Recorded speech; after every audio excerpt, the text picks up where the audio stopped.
Hello, my name is Megan Mills, and today we will be reviewing prescription information. This is part of Module 4 from the Medical College of Wisconsin School of Pharmacy, Wisconsin MPJE Review course. To begin, we're just going to go through a few sample prescriptions. So first, what required information is missing from this prescription? First, we are missing the practitioner's address. Next, we are missing the address of the patient. And lastly, we are missing the quantity of tablets required for this prescription. Please take a minute to review this prescription and determine what required information is missing. The first piece of missing information is the strength of the tablets. We are also missing the signature from the provider, and there is no date on this prescription. So there's a lot of info that is required to be on a prescription order, which we will be reviewing today. The first required piece of information is the name and address of the patient. Some exceptions would include expedited partner therapy, naloxone, and any school epi injectors. However, this will be covered in later modules. Next, you will need the date of issue of the prescription, the name and address of the practitioner, the name, strength, and quantity of the drug product, directions for use, and the signature of the practitioner. It is important to note that it may be a digital signature if the prescription is electronic. Next, there is required information on standing orders, which also is part of the collaborative practice agreements. On a standing order prescription, the name and address of a patient is required. Exceptions, again, include naloxone, expedited partner therapy, and school EpiPen injectors.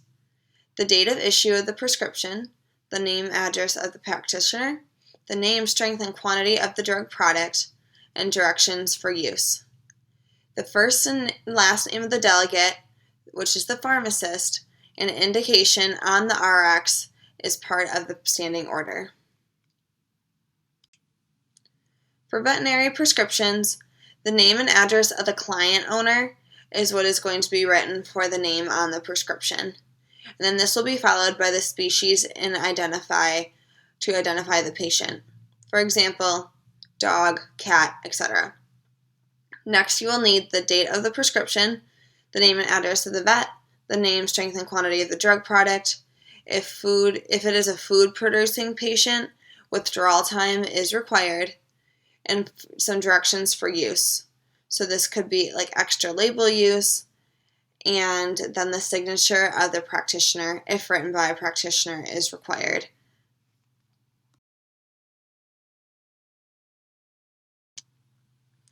Controlled substance prescriptions and corresponding responsibility.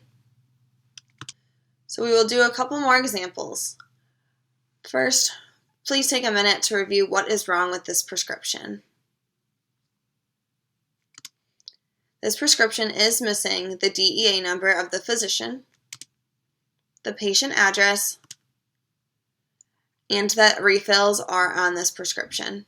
This prescription should have no refills.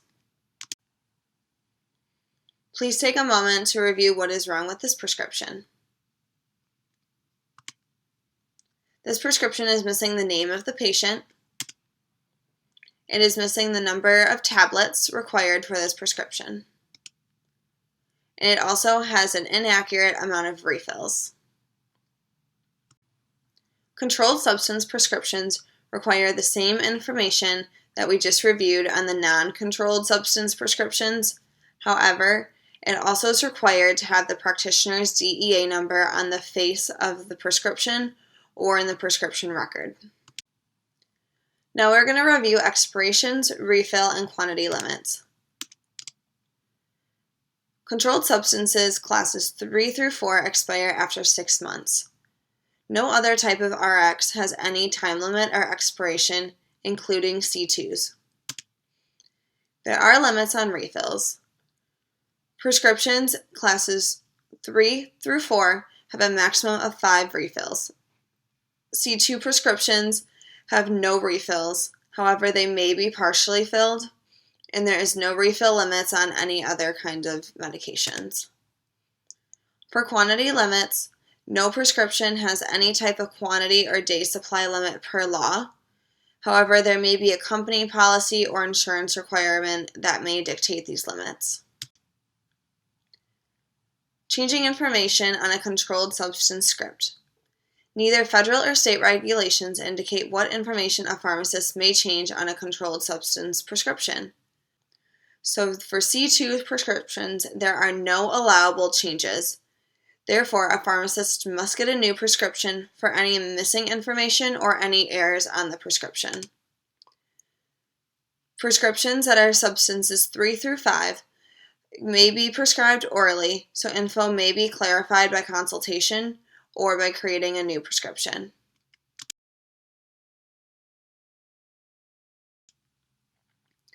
Always remember, a valid prescription for a controlled substance must be issued for legitimate medical purpose. There is corresponding responsibility for the pharmacist who fills this prescription, and it needs to be in reliance on a reasonable belief that the prescription was issued by the practitioner in the usual course of professional treatment or authorized in research. If a prescription is not issued in the usual course of professional treatment, is not deemed legitimate or authorized by research, is not considered a prescription order. Next, we will discuss invalid prescriptions and multiple C2 prescriptions. The following scenarios are where controlled substance prescriptions are considered invalid. General dispensing or for office use by a practitioner, when a practitioner prescribes a controlled substance for themselves. C2 prescriptions that are not written or electronically transmitted. Exceptions do include emergency prescriptions or if the prescription is faxed for certain patient types. C2 prescriptions missing required information, as pharmacists are now required to ask for a new prescription. And then controlled substance 3 through 4 prescriptions presented greater than 6 months beyond the date written or for greater than 5 refills. Some other invalid prescriptions include a practitioner prescribing outside of the scope of their usual practice. For example, a dermatologist prescribing digoxin or a dentist prescribing a statin. A prescription from a provider outside of Wisconsin without provider prescribing privileges in Wisconsin. Lastly, a prescription from a practitioner outside of the United States. All prescriptions must be written by a practitioner from Wisconsin or in the United States. Prescriptions from retired or deceased providers. There is no specific guidance in the state or federal law. However, you do need to remember controlled substance prescriptions must be used for legitimate medical purpose in the usual course. So taking care of patient care is our first priority. However, many pharmacists may hesitate to fill or refill a controlled substance from a deceased or retired provider.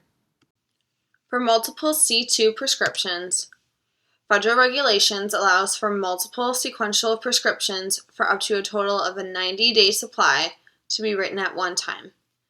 Each prescription must be signed and dated on the day that the prescription was written and issued. Each prescription also must have written instructions as to the earliest date of filling permitted. Here are some examples of multiple C2 prescriptions. As you can see, the date stays the same, which is the original date the provider had written the prescription on. However, on the prescriptions, it does indicate whether the prescription should be filled immediately, not filled before April 29th, and then not filled before May 29th.